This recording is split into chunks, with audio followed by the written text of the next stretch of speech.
आपण लोकसभा निवडणूक 2024च्या अनुषंगाने पूर्ण वातावरण सुरक्षित राहील, नागरिकांना शांतता लाभेल आणि कायदा सुव्यवस्था राखली जाईल यासाठी 5ही जिल्ह्यांमध्ये काटेकोर उपाययोजना केलेली आहे।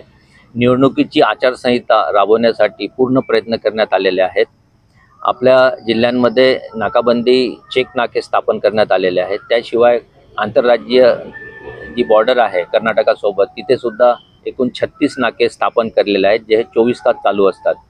त्याशिवाय केंद्रीय सुरक्षा बलांच्या तुकड्या प्राप्त झाल्या होत्या, त्यांच्या सहकार्याने जिल्हा पोलीस अधीक्षकांनी आपापल्या जिल्ह्यांमध्ये flag march, route march, area domination, combing operation आयोजित केलं होतं। त्याशिवाय वेळोवेळी अवैध धंद्यांवर धाडी घालून अनुचित प्रकार जे होतात त्यांना थांबवण्यासाठी प्रयत्न केलेले आहेत। या धाडींमध्ये जवळपास 3 कोटी रुपयाची मालमत्ता आतापर्यंत जप्त करण्यात आलेली आहे। त्यामध्ये गुटखा, अवैध दारू, काही शस्त्र, काही देशी कट्टे हे मुद्देमाल जप्त करण्यात आलेला आहे। जवळपास 1 कोटी रुपयाचा गुटखा जप्त करण्यात आलेला आहे आणि आम्ही लगतच्या राज्यांसोबत समन्वय बैठक घेऊन अशा प्रकारची अवैध मालमत्ता आपल्या राज्यामध्ये येणार नाही याची सूचना दिलेली आहे। कर्नाटक, महाराष्ट्र आणि गोवा पोलीस यांच्यासोबत समन्वय बैठक झाली आणि त्यामध्ये सूचनांचा आदानप्रदान, गुन्हेगारांची माहिती ही देण्यात आलेली आहे। कोणीही मतदारांवर दडपण आणणार नाही, अवैध स्वरूपात रोख रक्कम वाटणार नाही, त्यामुळे रोख रक्कम आणि इतर भेटवस्तू यांचा अनुचित वापर होणार नाही यासाठी सतत फ्लाइंग स्क्वॉड आणि इतर स्पेशल स्क्वॉड कार्यरत आहे आणि त्यांच्याद्वारे या प्रकारांना आळा घालण्यात येत आहे।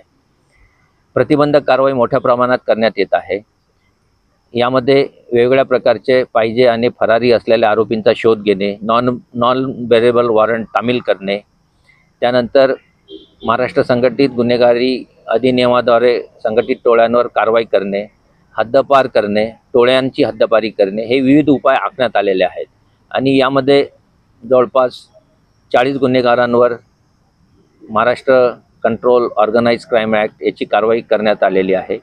त्याशिवाय बंधपत्र घेणे, हमीपत्र घेणे असे हजारो स्वरूपाचे गुन्हेगारांवर कारवाई करण्यात आलेली आहे।